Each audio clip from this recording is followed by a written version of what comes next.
Welcome everyone to the Tuesday 10 Talks, sponsored and carried out by the Medici Archive Project. And as you know, friends and guests, this is how we create community around the Renaissance, the study of the Renaissance, and the enthusiasm for archival research. And we have two fantastic tools at our disposition. We have BIA and MIA databases for searching through the Medici documents, and for, in the case of MIA, adding your own documents to the database.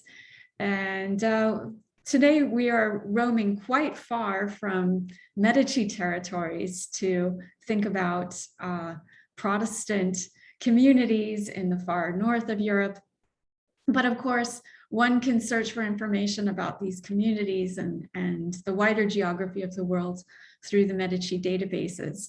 I recommend to everyone to use BIA and MIA with the search term Luterano or Lutheran and Luterani to see what you come up with. Usually it just means heretic, but of course there's some fascinating curiosity, a very strong curiosity about what Protestants are doing and where they're located, especially when they are coming into contact with the Italian communities abroad and in Italy. So today will be a very interesting journey into those heretical lands to see just what they're up to. And it sounds like they're up to some very fascinating and sensational, sensual and erotic kinds of activities, even within their churches. I try not to sensationalize too much. It is my hope to titillate with the titles, but I couldn't help with this particular talk. It's such a surprising conjunction of imagery and serious religious matters in Kassel in the 16th century. So it is my pleasure to welcome our guest speaker today, Dr. Matt Kavaler, professor of art history and director of the Center of Renaissance and Reformation Studies at the University of Toronto. He is the author of Pieter Bruegel, Parables of Order and Enterprise from 1999, as well as Renaissance Gothic architecture and the arts in Northern Europe, 1470 to 1540 from 2012. He's written many articles on notions of embodiment, performative engagement, affective piety, ornament, and aesthetics, the rise of secular painting in the Netherlands, the politics of court sculpture, and the stunning revival of late Gothic architecture in the early modern period. And along those lines, we are eagerly awaiting his forthcoming book, Plastic Present, Netherlandish Sculpture of the 16th Century. And as we will hear today, his talk today represents a slight diversion from that research, but it occurred in the course of his pursuit of the afterlives of these 16th century Dutch sculptors who wandered into other territories. So without further ado, welcome, Matt, and thank you for sharing with us your research today. Thank you so much, Jill. Well, let me just pull up my PowerPoint.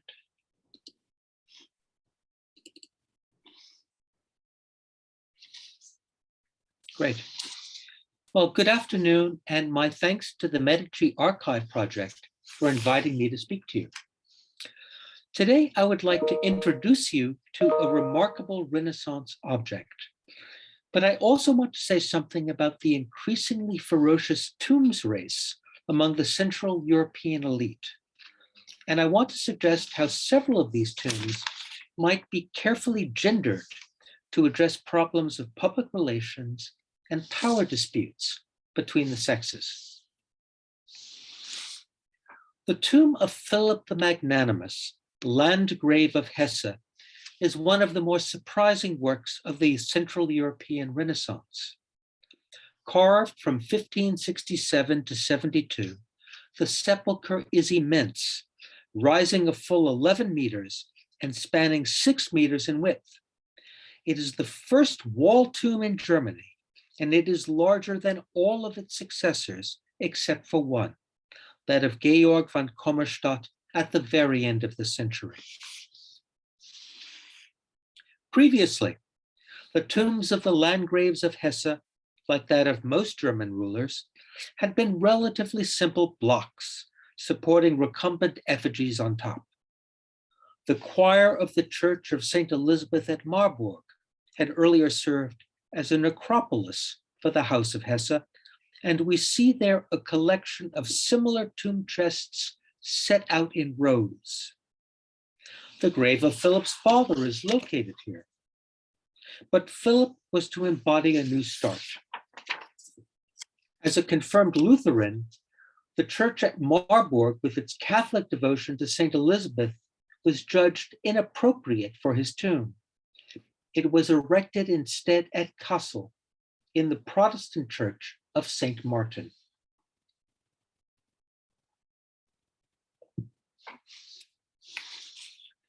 Philip's sepulchre originally stood in the apse of the choir, supplanting the high altar as the focus of attention. As Esther Meyer has written, memoria, or remembrance, was now bound to the site of the tomb and not to the Catholic practice of saying masses for the dead, which might be replicated at a number of sites. Philip's monument takes the form of a triumphal arch, a type made famous by Andrea Sansovino in Rome and adapted by Netherlandish sculptors who fashioned the work in Kassel. The tomb immortalizes Philip and his first wife, Christine of Saxony. Both are represented as life-size standing effigies, fully three-dimensional. Between them sits a relief of the resurrection, a subject that would become almost obligatory in tomb sculpture. So here are the statues of Philip and Christine, and in between them is the relief of the resurrection. The most unexpected element of Philip's tomb are the female virtues, who are shown stripped to the waist, boldly revealing their breasts. In the second story of the tomb, we find Prudence and Temperance with their low-cut bodices supporting their sizable bosom. In the story above, Fortitude and Justice, who are similarly scantily clad, recline languorously on the pediment. Female nudity in a church, and a Lutheran church at that, was highly unusual. The sensual portrayal of the female form, and especially the bare breast, had been vociferously condemned in ecclesiastical settings by Protestant leaders.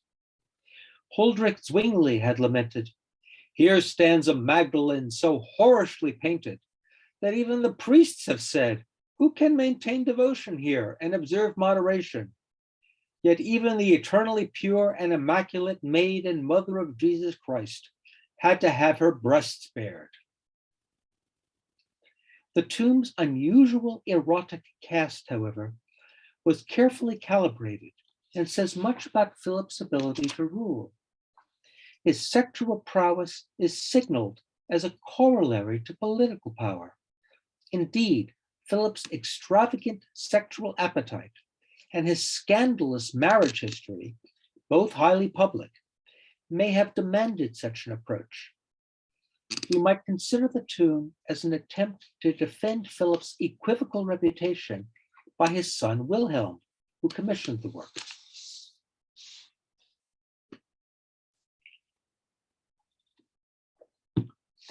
During the second half of the 16th century, the rulers of Central Europe engaged in a highly competitive tombs race, vying with each other to construct the most magnificent and daunting funerary monuments.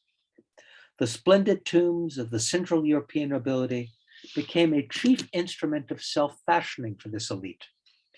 Religious concerns were, of course, important, but political considerations were paramount with Europe's ruling class. These complex sculptures were a permanent feature of churches and chapels, a highly visible venue for defining public persona and imprinting it on the consciousness of their peers and subjects. Only stained glass, which featured portraits and the coats of arms of the donors, could offer a similarly prominent and concentrated advertisement and memorial for the leaders of society. The erection of one of these splendid sepulchres was a key event in the lives of the leading families. Relatives would visit and view these monuments on the occasion of marriages, funerals, and tournaments. News of these projects reached family members through letters, drawings, and reproductive prints. Many of these tombs were commissioned by rulers during their lifetime. Others were ordered after their death by their heirs. In both cases, the sepulchres could represent generations of the family at different levels of immediacy. The Central European nobility saw its role and status change during the period. With the Peace of Augsburg in 1555, the Emperor Charles V granted the rulers of many German territories greater control over their finances. With newly available funds, these dukes, counts, and landgraves separated themselves ever more starkly from the lower aristocracy. Newly empowered, they sought to manifest their presence through two channels: the building of luxurious palaces and the erection of monumental tombs. Netherlanders were the principal sculptors for both projects. Some artists, like Cornelis Florus of Antwerp, shipped his sepulchres to foreign sites. Others relocated to the courts of the German lands in the Baltic, where they were enthusiastically received.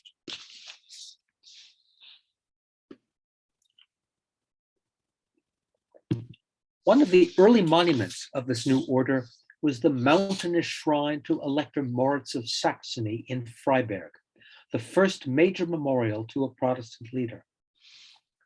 The Netherlander Anton van Zeroon carved the extensive statuary and much of the ornamental detail, including the armored effigy of Moritz, a series of female muses, and the numerous statuettes of Roman warriors guarding the tomb. The massive tapering block, however, was truly an international effort.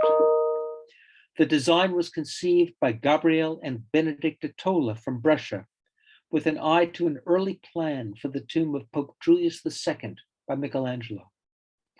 The effigy of Moritz was carved after a portrait by the Dresden painter Hans Krell.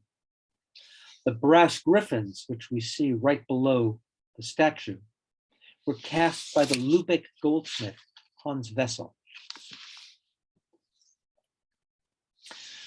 The Freiberg shrine had been commissioned after Moritz's death by his brother, Augustus of Saxony, and immediately became a subject of some jealousy among the European elite. Augustus likely saw himself in competition with his father-in-law, Christian III of Denmark, who had ordered a tomb for his own father. Christian had bragged about it to his brother-in-law, Duke Albrecht of Prussia. In 1571, Augustus's wife, Anne of Denmark, rebuked her brother, Frederick II of Denmark, for not having commissioned a comparable monument for their own father, Christian III. Frederick responded somewhat sheepishly that he had indeed seen to a sepulchre that no previous king in Denmark had received.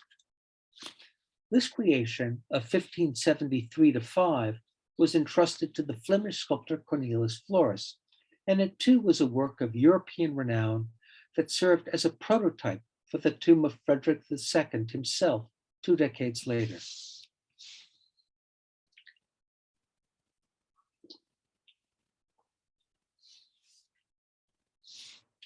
The tombs of the high nobility were frequently gendered in ways that helped define appropriate male and female identities.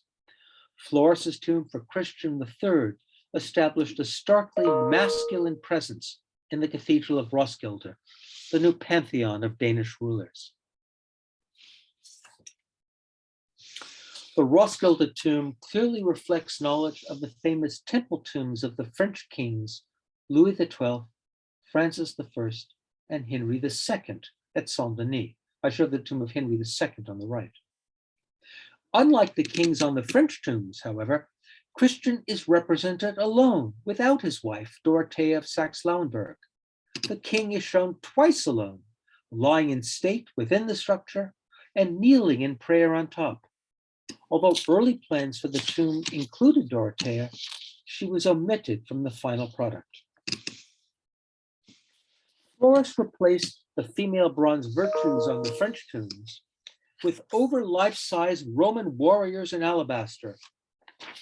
These had appeared as miniatures on the shrine to Mars of Saxony, but here they were enormously enlarged and rendered dominant. Rather than being sheltered in niches, these statues protrude from the body of the monument and rest on their own bases. And unlike the female virtues at Saint-Denis, the Roman guards do not look coyly inward, but rather fiercely regard the beholder with their bronze lances held in readiness. Flores' statues are daunting creations, dressed in intricate costume and wearing the praetorian helmets that were restricted to the bodyguards of Roman emperors. Ornamental motifs of military strength fill the field around the base. These include images of warships and of harnesses raised high on spears as trophies.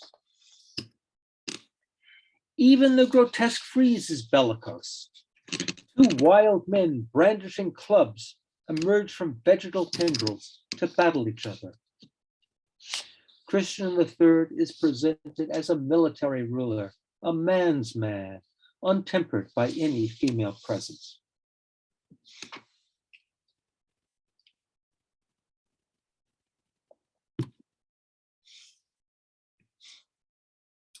This was not the only way that Danish kings were characterized, however. 2 decades earlier, Cornelis Flores designed the tomb of Frederick I in the Cathedral of Schleswig. Schleswig is today in northern Germany, but it then belonged to the Kingdom of Denmark. This was a monument erected by Christian III to his own father. Built from 1553 to 55, it achieved immediate fame, partly through the closely related engraving that Flores produced 4 years later. The Schleswig tomb is likewise carefully gendered, but in a radically different manner. It is built around its most spectacular feature, the 6 female statues of the virtues, each a meter high, that support the heavy slab carrying Frederick's gisant, or recumbent body, on its bier. Although the tomb is dedicated to a male ruler with the effigy of Frederick on top, most of the other actors are female. Personal virtues of the deceased had become a popular element of Renaissance tombs, as Erwin Panofsky demonstrated, but Flores renders them anew as classical caryatids, a feature that appealed to the widespread taste for antiquity. The statues are equipped with caps formed of volutes that immediately identify them as of the Ionic order. Around the middle of the 16th century, the moment that Flores created the tomb for Frederick I, the caryatid had suddenly become a popular feature of Northern European court sculpture. It had earlier featured in Neapolitan and Venetian tombs and in the studios of Raphael and Giulio Romano, but it soon spread north and east of the Alps. We find the figures in Spain, France, the Low Countries, and the German lands. In 1563, Hans Friedemann de Vries designed an entire series of prints illustrating variations on the caryatid and heron.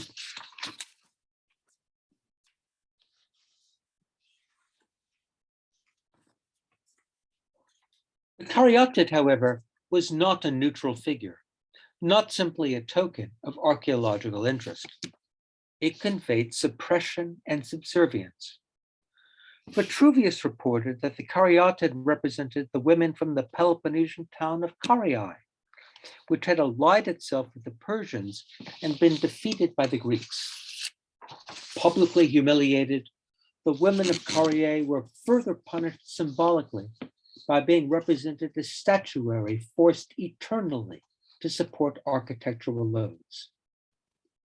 The caryatid thus originated as a sign of triumph, resulting from the shame and subjection of women. The archetypal porch of the maidens in Athens was known in the circle of Giulio Romano. Northern audiences may have become aware of the Greek paradigm through this channel. Although educated audiences in Europe likely knew of the origin story of caryatids through Vitruvius, the visual properties of these figures alone, marshaled into architectural support, conveyed notions of service and subjugation. We may ask whether the caryatid might have been used to address the problematic power of women at court, subtly signifying their suppression, or whether on occasion it might have served as a defensive strategy by these same women, publicly asserting their subjection to and support of their presumed male betters. The growing influence of women at court was widely noted throughout Europe with alarm at this time. It was a matter of concern to their male rivals. 3 governors of the Netherlands were women. In England, Mary Tudor, Mary Stuart, and Elizabeth I ruled as queens. Mary of Guise served as regent of Scotland, and Anne of Brittany had acted as regent of France. In 1558, the Scottish Presbyterian John Knox assailed this phenomenon as a monstrous regimen of women.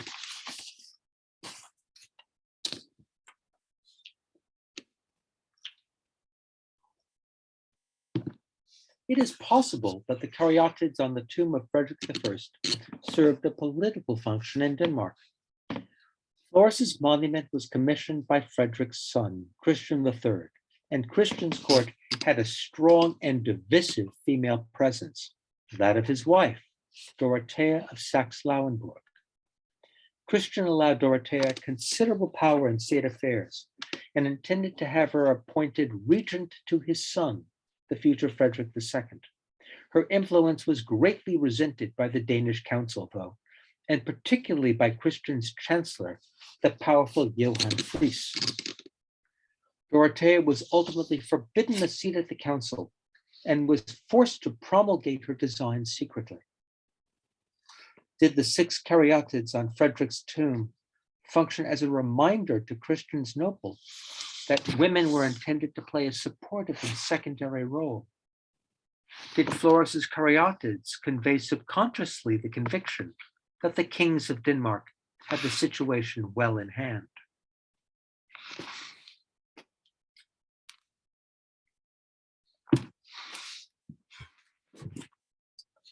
One of the first instances of the caryatid in Northern Europe is on the tomb of Louis de Brezé in the Cathedral of Rouen, most probably designed by Jean Goujon. De Brezé was an important noble at the court of Francis I. His wife, notably, was Diane de Poitiers, who became the mistress of the young Prince Henry, later Henry II, after her husband's death in 1531. Diane was one of the most powerful actors at the French court, which caused considerable jealousy among Henry's other favorites.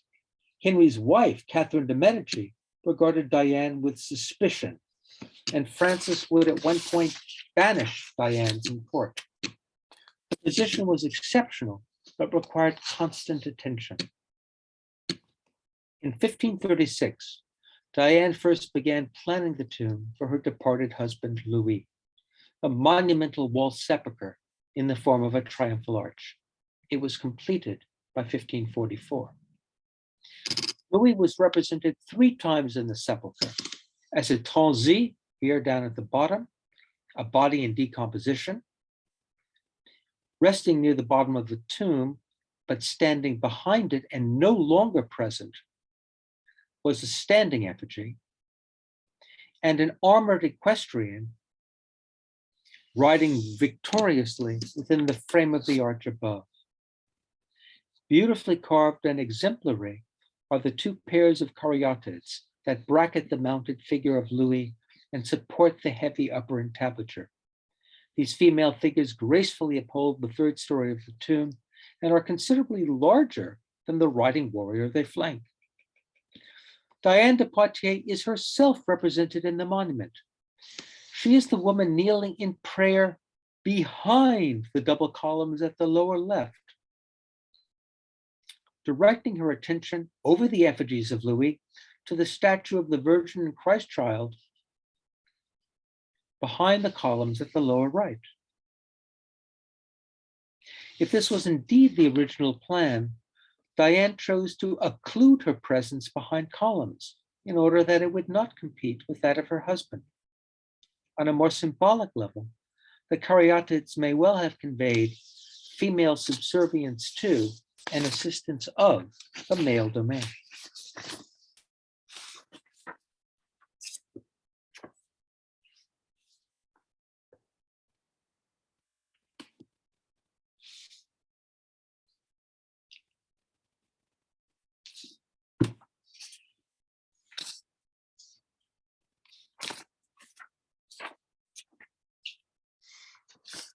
The remarkable tomb of Philip the Magnanimous is gendered in still a different way, boldly exhibiting Philip's triumphs, sexual as well as military. In the spandrels around the arch of the large semi-nude personifications of prudence and temperance who recline at ease, their ample breasts overflowing their antique gowns. Philip had been one of the early leaders of the Reformation, converting to Luther's teachings in 1525 and reforming the church in Hesse along Protestant lines. His relations with other Protestant leaders, however, had been sorely strained on two counts. First, he had arranged a separate peace with Charles V at the Diet of Regensburg and had suffered the ignominy of being imprisoned at the emperor's hands. But second, and even more problematic, Philip had been married twice. His highly public sexual life endangered his political status. He'd been married first to Christine of Saxony and then to Margaretha von der Zolla. The fact that the second marriage was bigamous and celebrated before the death of Christine had consequences both for Philip and Christine and for their joint monument. Philip, who famously enjoyed a relationship with many lovers, had been counseled to take Margaretha as his mistress, but his unique sense of morality would not permit this solution. Philip's conscience suffered. For years, he refused to participate in the celebration of the Mass for feelings of iniquity. He found his first wife, Christine, a dynastic marriage, physically unappealing. His relationship to the attractive Margaretha, however, was more than merely an opportunity for sexual release, since Philip enjoyed what we might call casual sex with many less appropriate partners, as was typical of his peers. He therefore decided to marry Margaretha, citing bigamy among the practices of the patriarchs. Eventually, Martin Luther and Philip Melanchthon offered him a secret dispensation for this act, though they were both greatly embarrassed when the marriage and their consent became public, and Philip significantly endangered support among his Lutheran colleagues, who considered him morally unfit to lead their movement. Philip's heightened sexual drive was common knowledge. He readily confessed to Luther that his bodily urges had led him into a life of fornication. To the reformer Martin Bucer, he wrote, "Because I cannot restrain myself, I must engage with whores or worse." His passions and promiscuity were partly justified by the putative discovery that he had been born with 3 testicles, a fact of which his father was very proud.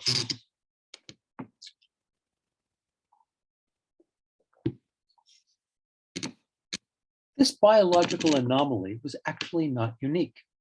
The famed Italian condottiere Bartolomeo Colleone claimed to enjoy the same physical distinction and proudly emblazoned 3 testicles on his coat of arms, both on his equestrian monument by Verrocchio and on his chapel in Bergamo.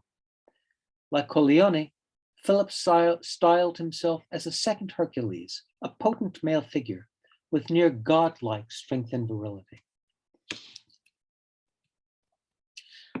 Philipp's tomb reveals none of the complications that marked his political career. It dramatically breaks with the tradition of modest tomb crests, as we have seen, substituting a wall tomb of astonishing dimensions. Philipp's son and heir, Wilhelm, commissioned the funerary monument to his father immediately following his father's death in 1567. This was only the second major monument to a leader of the Reformation, after Moritz of Saxony's shrine in Freiburg. The level of artistic design and technical execution was equally exceptional. The crest of the tomb, with its obelisks and strapwork, is likewise original in the context of funerary monuments. Indeed, its image of triumph derives to a large part from the ephemeral arches for the triumphal entry of Prince Philip of Habsburg into Antwerp in 1549. These designs were published as woodcuts and enjoyed a considerable afterlife. Philip's tomb presents great iconographic complexity and architectural sophistication. At Kassel, the tripartite scheme includes the equally unprecedented life-size statues of Philip and his first wife, Christina. She wears a courtly dress while he rests in armor, displaying a prominent codpiece and sporting a manly beard. The portraits are sculptured with remarkable skill and verisimilitude. The faces and costumes on the pair at Kassel are carved with great detail, far exceeding the quality of any previous effigies in the region. The nearest precedents are the full-length painted portraits by Lucas Cranach and his followers, who had also portrayed Philip and his wife in these years.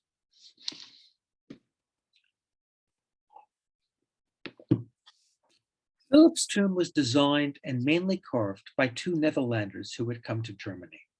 Philip had been imprisoned by Charles V in the Low Countries, where he likely acquired an appreciation for Netherlandish sculpture. After his release and return to Kassel, he imported Netherlandish artists to craft the sculptural additions to his palace. They carved a series of reliefs for his alabaster chamber, a new feature of German palaces, probably modeled on Isabella Este's chamber of marble reliefs. It was only natural that Philip's son would commission several of these same sculptors to fashion his tomb. The designer and initial sculptor of Philip's tomb was Elias Godefroy from Cambrai. In 1550, Godefroy was an assistant of Jacques Dubroc, the teacher of Jean Bologna. Soon afterwards, Godefroy moved to Kassel with Adam Lequier, who was likely also a pupil of Dubroc. At Kassel, the 2 sculptors and further Netherlandish assistants carved a number of works for Philip. These include the alabaster reliefs for Philip's chamber. Godefroy carved the lower story of the tomb by his death in 1568, including the portraits. Lequier then took charge of the monument, which was completed by 1572. The architectural forms are both architecturally antique and more inventive and original than any German predecessor. The masculine Doric order, a Roman Doric with banded capitals, is detailed and precise in its carving. The entablature is angulated. It protrudes over the effigies, creating an elaborate baldachin from which lively putti emerge from its underside. In their exuberance and plenitude, they suggest the fertility of the House of Hesse.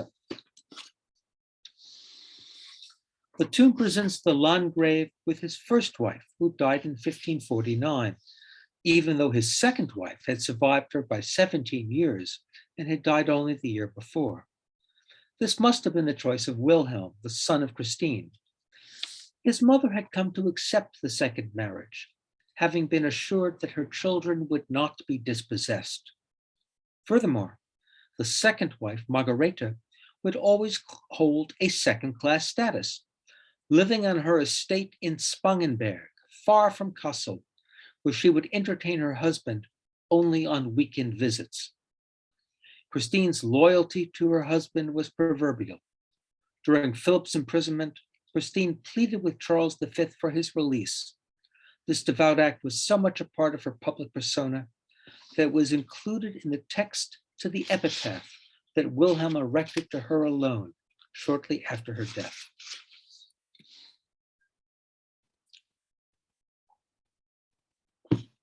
Philip and Christine's monument is thoroughly gendered. An Atlantis, a male caryatid, representing Hercules, stands above Philip's effigy, trumpeting his strength and virility. A female caryatid, likely representing Minerva, surmounts Christina's portrait, suggesting her wisdom. This gendering applies to the biblical reliefs as well. On Philip's side of the resurrection of Christ, we find a relief of the raising of Lazarus, whereas on Christina's side, we see the raising of the daughter of Jairus. On the long, narrow frieze beneath the pediment is a contemporary hunting scene, most likely a representation of Philip himself on the hunt, another manly activity he much appreciated, as did many of his fellow noblemen. So much is relatively unsurprising, if novel, but the overt sexualization of the Kassel tomb requires some explanation. The voluptuousness of the semi-nude female virtues is unique on Northern sepulchral sculpture. Cornelius Florus never attempted a similar portrayal of the female body. His three caryatids on the tomb of Albrecht I of Prussia are all modestly draped.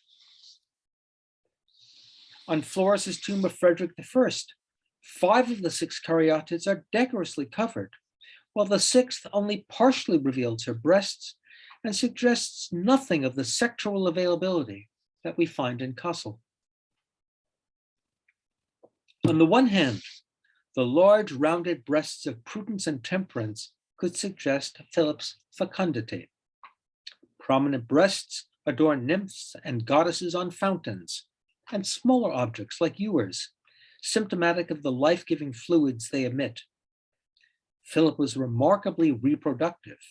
He fathered 10 children with Christine, another 9 with his second wife, Margareta von der Zala, and innumerable illegitimate sons with his mistresses.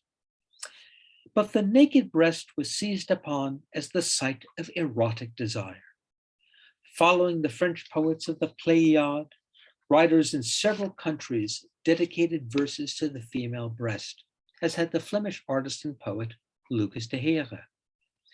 Various natural materials were compared to the breast: apples, conch shells, alabaster, and marble fragments. The world was thereby eroticized. The sexualized virtues on the Kassel tomb fail to meet the gaze of the observer. They are denied participation in the encounter. They are more easily objectified and subject to the visual possession of the heterosexual male beholder. We tend to think of erotic Netherlandish sculpture as small scale. The alabaster statuettes of Venuses and Nymphs by Willem van den Broeke of Antwerp, for example, that were sought after for the cabinets of curiosity of wealthy European collectors. Van den Broeke's sleeping nymph, for instance, is only 13 centimeters high and is easily held in the hand. Her smooth, inviting alabaster flesh offers a distinct tactile experience to the beholder. The modest size of these figurines allowed them to be comfortably possessed, visually and tangibly, by the beholder. The Kassel tomb demanded a different sort of sensory engagement, an embodied experience on a monumental scale.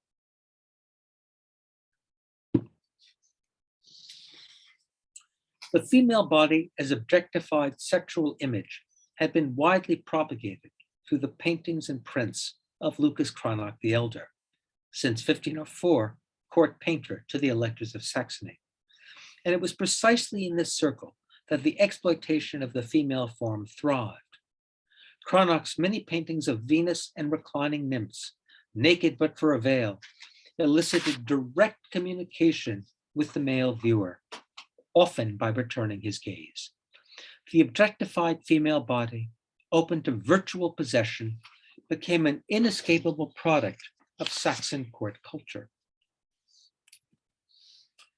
This was a pan-European phenomenon. Erotic paintings by the Fleming Jan Gossart likely functioned in a related way at the court of Philip of Burgundy in the Low Countries. And similar arguments can be made for the representations of naked nymphs and goddesses by Titian, owned by Philip II.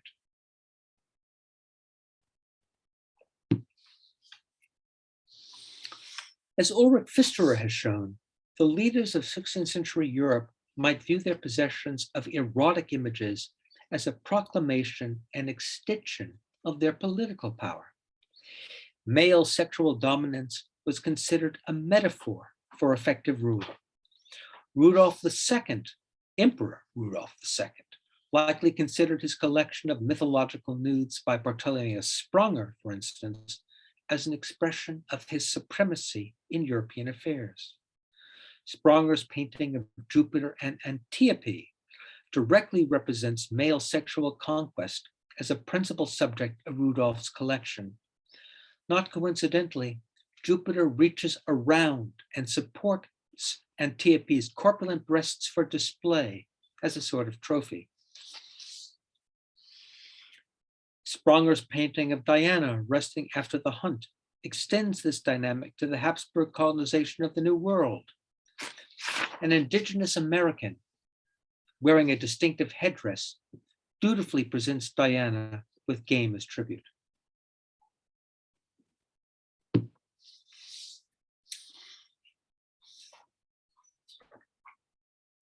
Although the erotic nature of the Kassel tomb may seem anomalous, it has an interesting parallel. Guillermo della Porta's tomb of Pope Paul III of 1549 to 74 in St. Peter's in Rome. Beneath the seated effigy of the Pope, della Porta carved the reclining personifications of two virtues. The nude female figure of virtue at the lower right, the nude female figure of justice at the lower right, soon became an object of intense erotic interest and a major tourist attraction. It inspired several tales of infatuated viewers who had lost their hearts to the statue.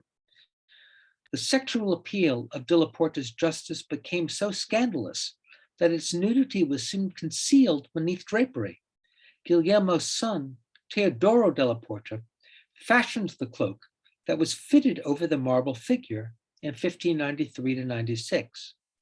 But this maneuver seems only to have increased the statue's fame and allure, perhaps as we might have expected.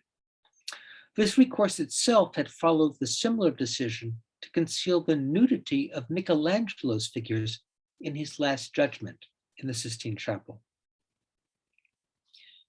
The erotic spell that sculpture could cast over its viewers, however, went back to the storied reception of Praxiteles' Cnidian Aphrodite and the myth of Pygmalion. The Aphrodite of Cnidus was supposedly the first large-scale nude female statue in Greek art. Its effect was so powerful that it was said to have inspired a young man to make love to the statue and leave a stain on its pristine Parian marble. Closely related was the legend of the sculptor Pygmalion, who fashioned an exquisitely beautiful female statue and then fell in love with his own creation. He could eventually enjoy her embrace when his sculpture miraculously came to life. The Flemish artist Hans Speckart engraved this allegory of sculpture, which illustrates the medium itself through the story of Pygmalion, showing the sculptor both carving his statue at the background at the left and subsequently engaging in erotic play with the animate figure the lower right.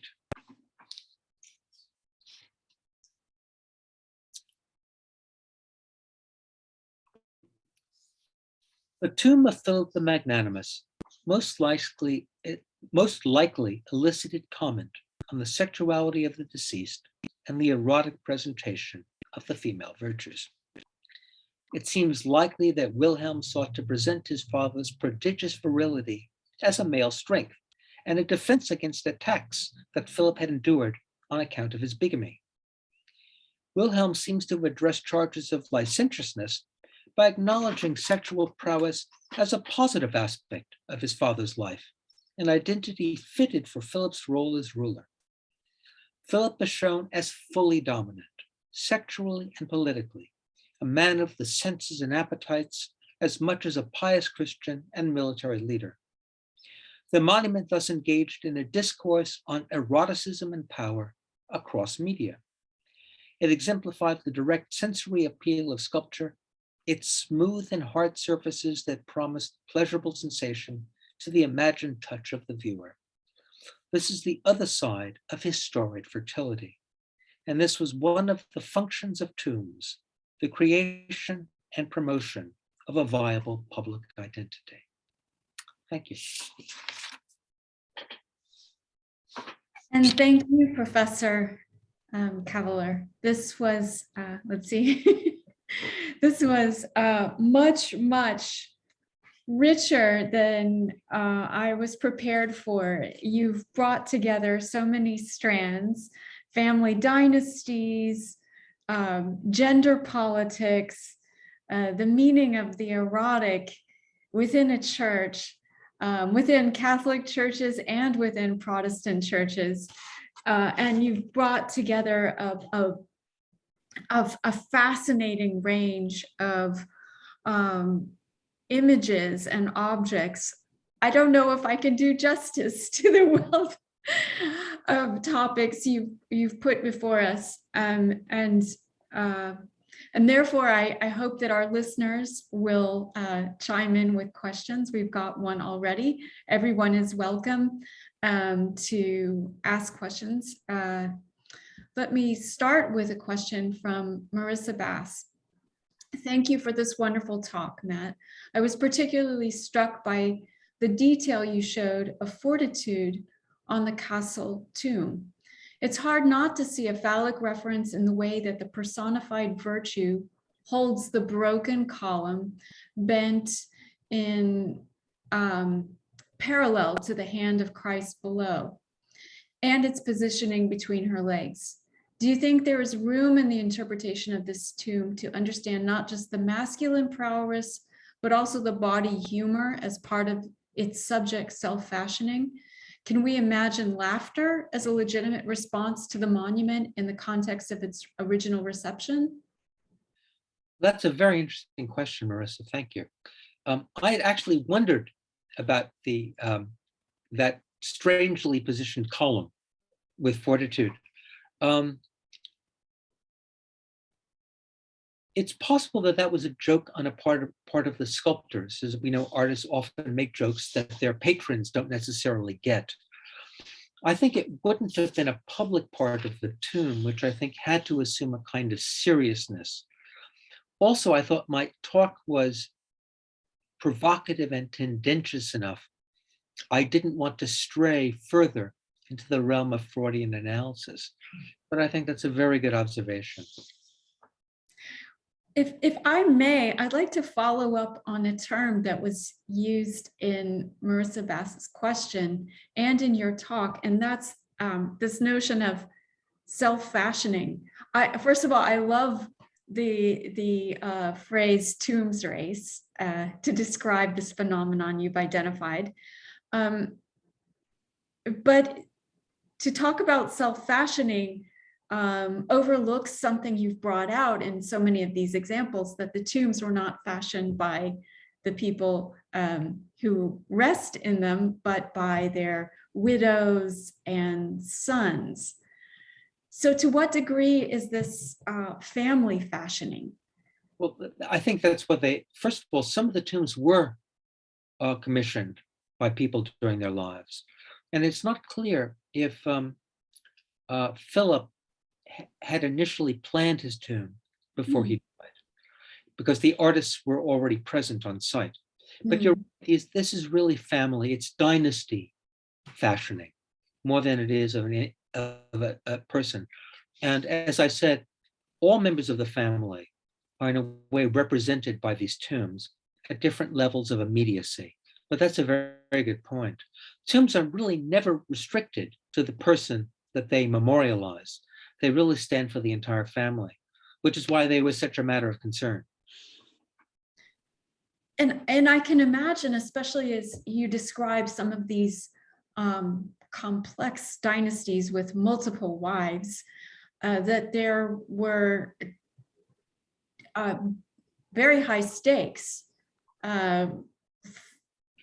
when it came to the question of which of the heirs or survivors had control over the iconography. Sure. So in the case of Louis de Brézé's tomb, his widow took control of the iconography, and you made a very convincing case for how she gets her point of view across.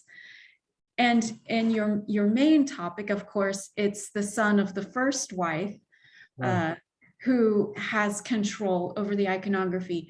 Is there a clear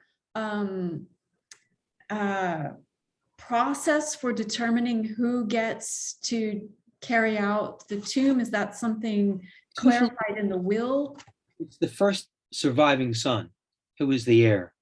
Although occasionally there would be a dispute. So in the northern province of Mecklenburg, for instance, the capital kept going back and forth between Schwerin and Güstrow, depending which of the brothers was in charge.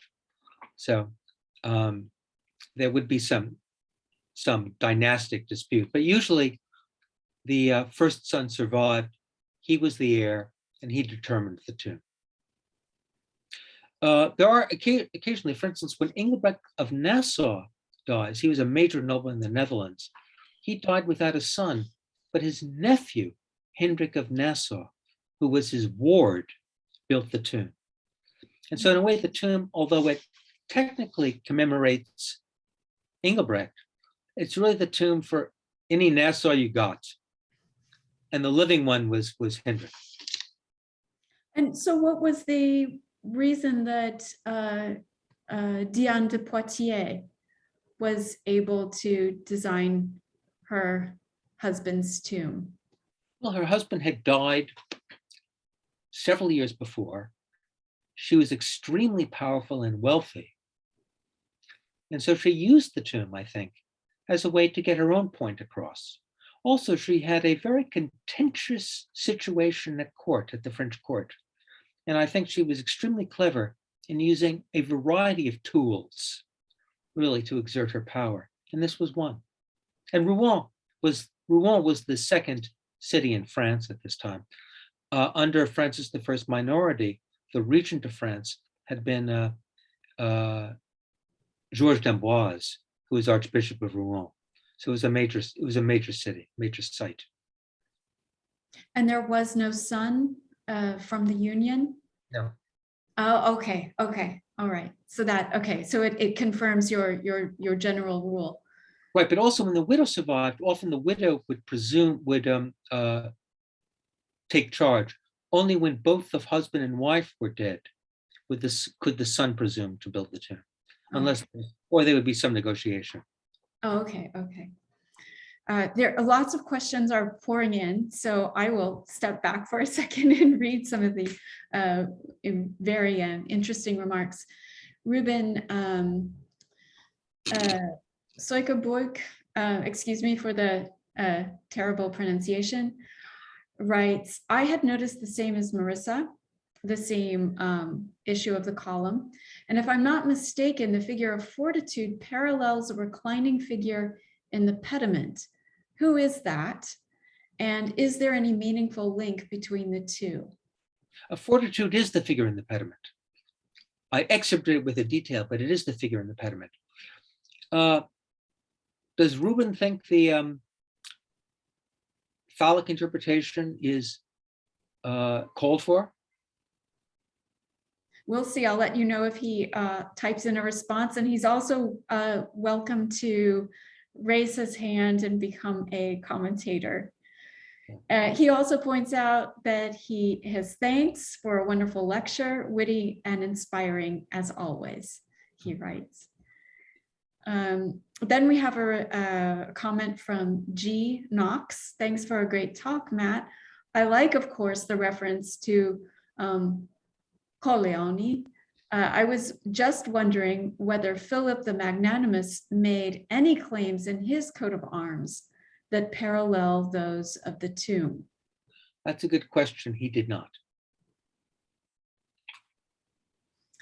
George Gorse, one of the Friends of the Medici Archive Project, asks, one thinks of Venetian tombs in the Frari in Venice and San Giovanni e Paolo in Venice.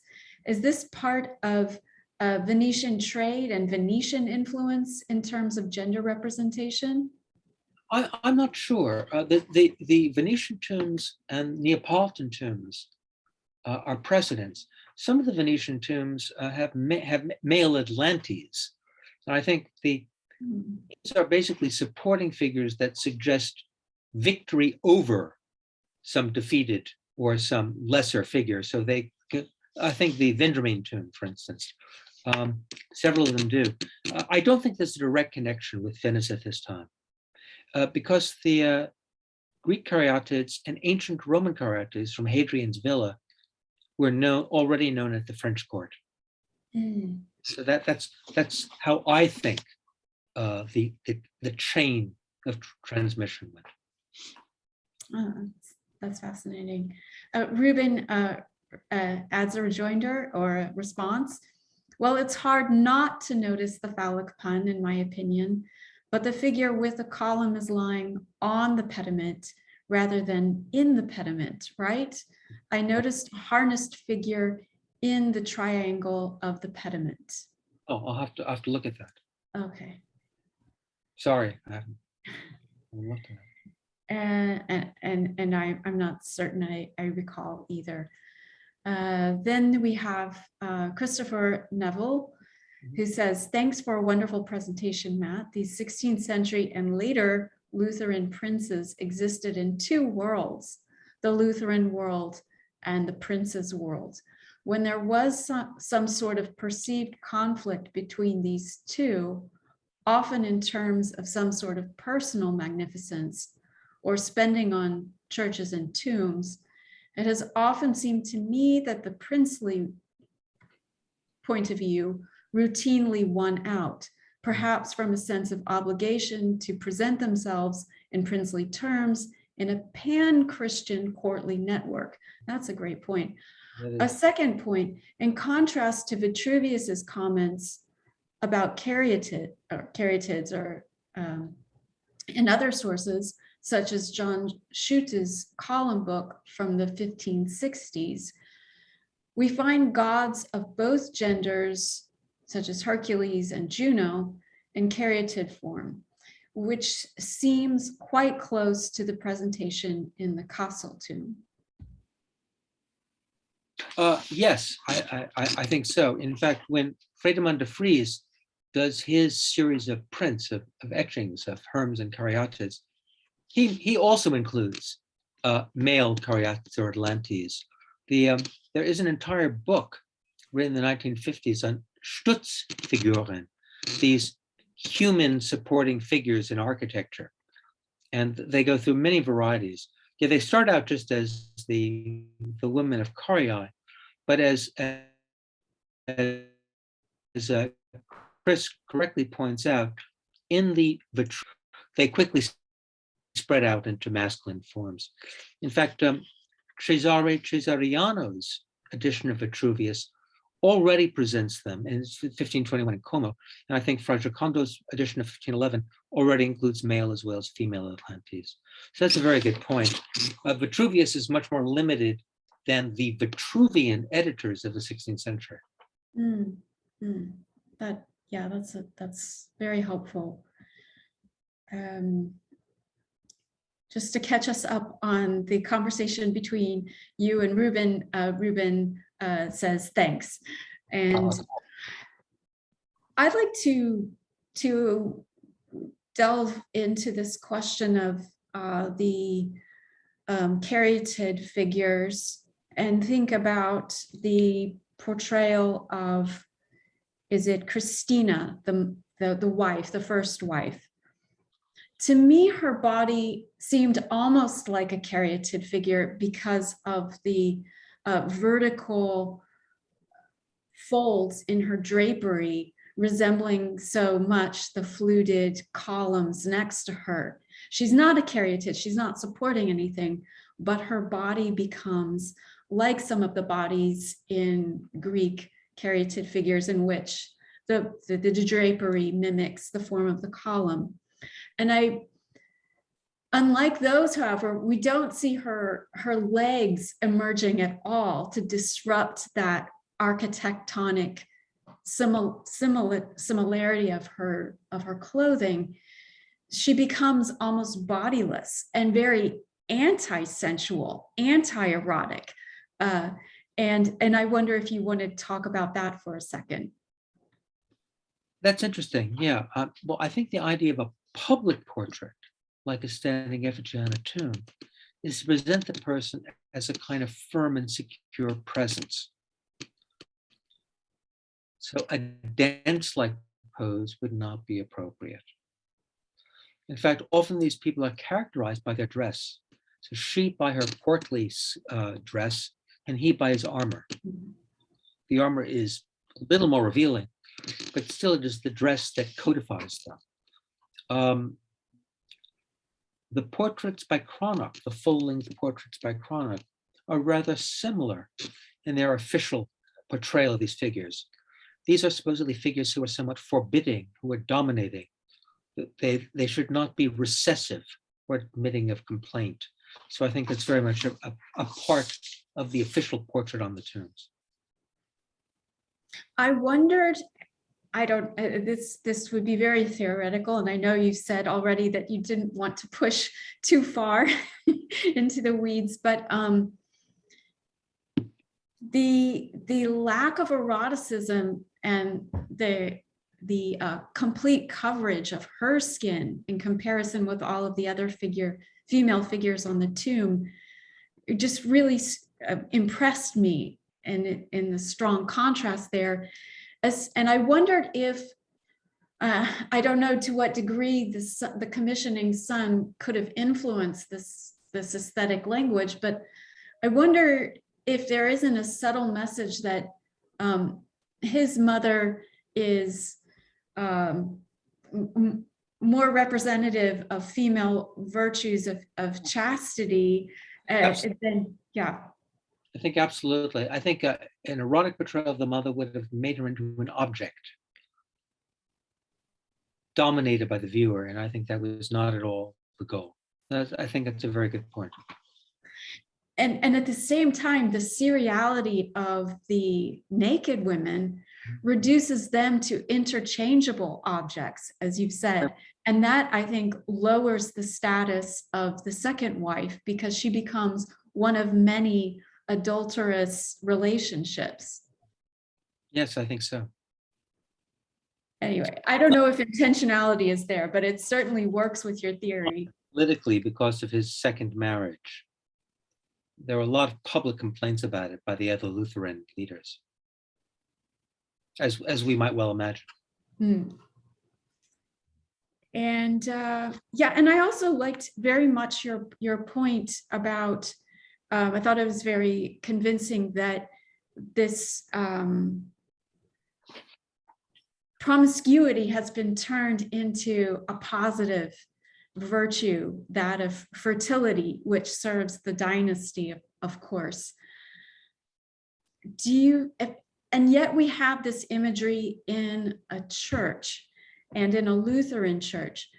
To what degree could a viewer of the time have read that fertility of their Landgraf as a kind of divine providence, as a kind of providential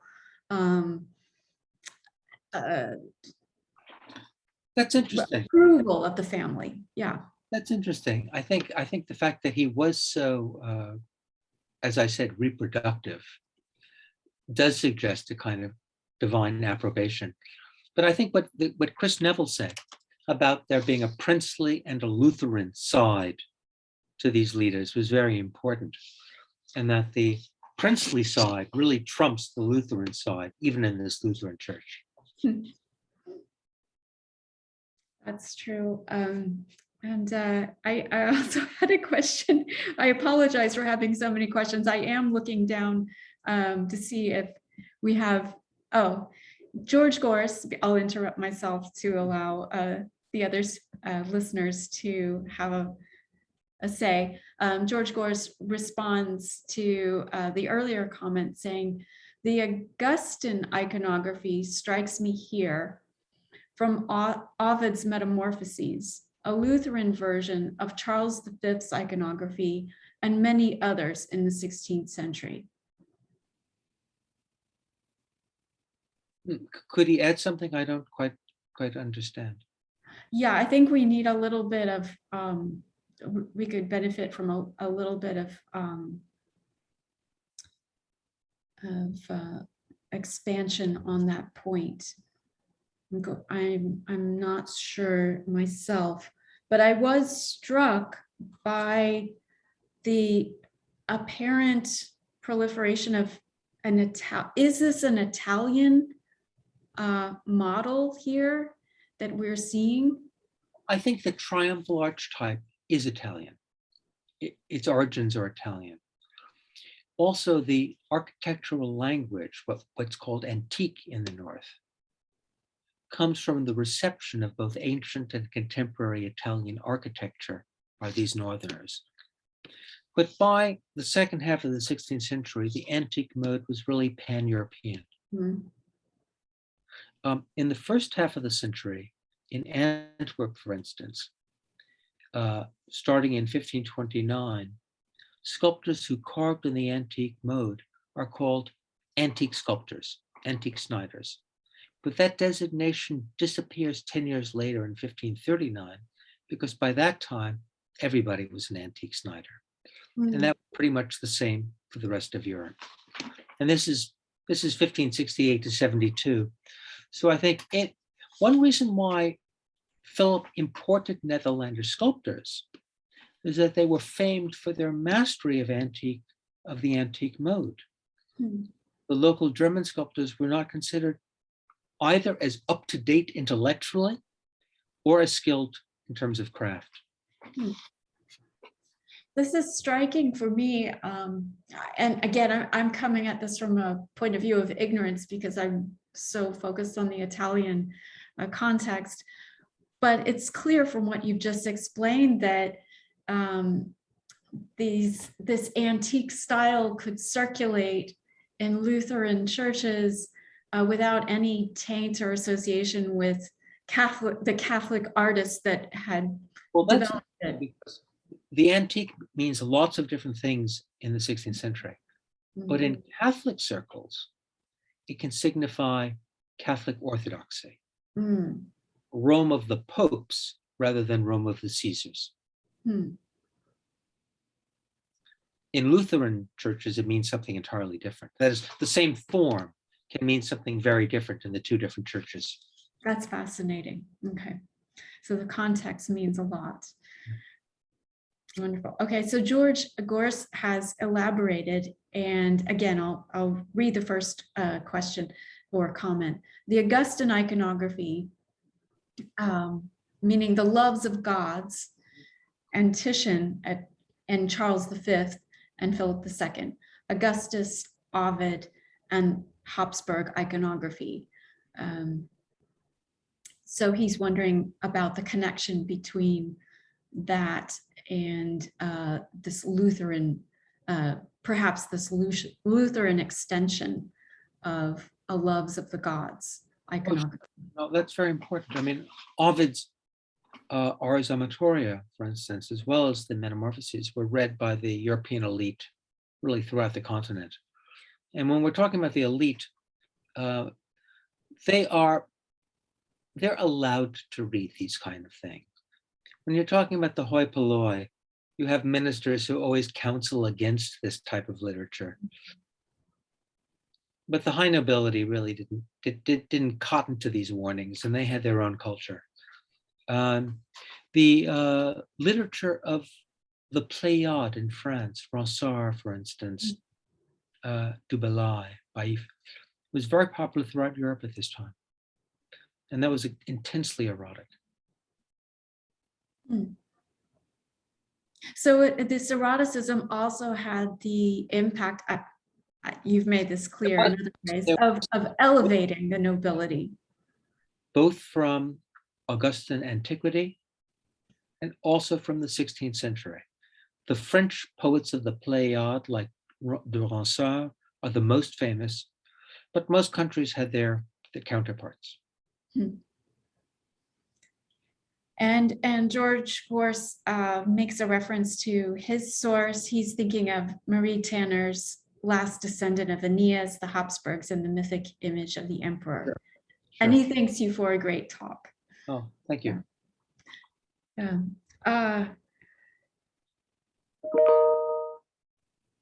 See if there's anyone that I haven't dealt with. No, but and I also very much appreciated the exploration of the gender politics going on here, and bringing in as a point of comparison a tomb commissioned by a widow by a woman was very helpful. Oh, I see we have 2 hands raised, so I'm going to see if I can manage to allow these people to talk. I'm not, they've disappeared, or I'm not managing to do this. Oh, yes. Okay. I'm allowing both Aurora to talk and Marissa Bass. I'm not sure if either of you had questions or if your hands were raised accidentally, but you've both got permission to speak if you'd like to ask a question. Go ahead, Marissa, please. Okay. Matt, I just wanted to follow up because I've been thinking about, in your response to some of the other questions, about the phallic fortitude, which I can't get out of my head. And I certainly like your idea that this could be a joke on the part of the sculptor, but that wouldn't preclude somebody also registering it as a joke in the space of the church. And, you know, what you said about, you know, that the princely trumps the Lutheran in terms of the identity of these, you know, rulers in 16th century Germany sort of makes me think about also what you were saying about the Ars Amatoria and how there's a kind of sense of, you know, participating in this kind of not only erotic, but also body culture being something that is a privilege of the elite. And something, a tradition going back, say, to the Cent Nouvelle at the Burgundian court, and the idea of, you know, raunchy stuff being also a performance of power, which of course is something that continues till this day, particularly with masculine power. So you make dirty locker room jokes, and that also is meant to be an affirmation of your masculinity. So I guess, you know, I'm trying to think, you know, there's like Cosimo's portrait of himself as Orpheus, which is also has this kind of phallic humor built into it, but that's not as public a monument as this. I just wonder if there are other examples where we could think about there being a space for raunchy humor, even in a serious setting, like a tomb monument or a church, because this, to me, I can't not see that in this monument, which is another layer to everything else that you've said about it, which I find very convincing. Well, thank you. I'm glad you do. That's interesting on a couple of reasons. First of all, you're right to mention the Nouvelle, the Cent Nouvelle, and the tradition of facetiae, which are extremely important. Also, the Romance literature of the late Middle Ages, which leads to things like Amadis de Gaul, which is a kind of early modern Perils of Pauline, which can also be quite raunchy, and was a favorite literature of the aristocracy across Europe. I'm thinking it's in a different context, but in the Farnesina, in the margins, there are those gherkins that are penetrating figs. And that's pretty obviously sexual. Of course, that's in a marital context as well, so it's rather different. That's quite public. Thank you. Thank you, Marissa. Aurora, if you wanted to ask a question, please go ahead.